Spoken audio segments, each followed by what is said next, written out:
बू आ रही है दया, शेडी बिजनेस की बू आ रही है। इस फाइनल पार्ट को देखने से पहले make sure you have seen part 1 and part 2। चलो फिनिश करते हैं इसे। देखिए, अगर आप सच में अनबायस्ड हैं और चेंज चाहते हैं तो आपको तो सारे एस्टैब्लिशमेंट पार्टीज के खिलाफ होना चाहिए, खासकर उन पार्टीज के खिलाफ जिनका track record bad governance, corruption और सीरियस क्राइम्स का रहा है। Every accusation is a confession because criminal cases की अगर बात करें तो MLAs and MPs combined सबसे ज्यादा केसेस बीजेपी के ऊपर हैं। From petty to very serious charges like rioting, extortion, kidnapping, rape, murder, hate speech।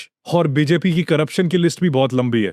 Hundreds, thousands, lakhs of crores का scam all washed away with one party ticket। The foremost example is electoral bonds, which was a form of corporate lobbying। इसमें सारी parties ने हिस्सा लिया, लेकिन BJP ने सबसे ज्यादा चंदा कलेक्ट किया सेंट्रल एजेंसीज का यूज करके कंपनीज को धमकाना। और बीजेपी की वॉशिंग मशीन को कैसे भूल गया तू? It is a well documented fact that opposition के सबसे करप्ट लीडर्स को क्लीन चिट मिल जाती है वंस दे स्विच साइड्स। तो सवाल उठता है कि ये इंडिया अलायंस के जो पार्टीज हैं, जो खासकर सबसे करप्ट और क्रिमिनल पार्टीज है भारत की, उनको बॉयकॉट और अनफॉलो करने के लिए क्यों नहीं कह रहे? और ये जो तू सिलेक्टिव टारगेटिंग के लिए हर बारी रोता रहता है कि why are we targeting BJP only, अगर हम यही लॉजिक 2014 में लगाते, हम सिर्फ कांग्रेस को क्यों टारगेट कर रहे हैं? हमें और दूसरी पार्टीज को भी टारगेट करना चाहिए, even though that party is in the centre and the majority of states. अगर यही हमारा फोकस रहता तो शायद बीजेपी पावर में भी नहीं आती। Everyone including me voted for BJP इस होप में कि शायद हमारा सिस्टम चेंज होगा, लेकिन हुआ कुछ नहीं।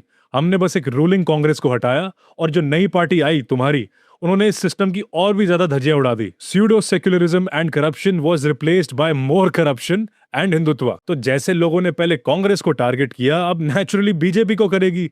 लेकिन तुम्हारी अकल घुटनों में है, इसलिए तुम्हें बात समझ नहीं आएगी, इसलिए घुटनों की मालिश किया करो। अगर आप इस पॉलिटिकल मूवमेंट को एक जेन्युइन मूवमेंट बनाना चाहते हैं, अगर आप जनता का चूतिया नहीं काटना चाहते। भाई चूतिया सिर्फ तू काट रहा है अपने फॉलोअर्स का और अपने सब्सक्राइबर्स का।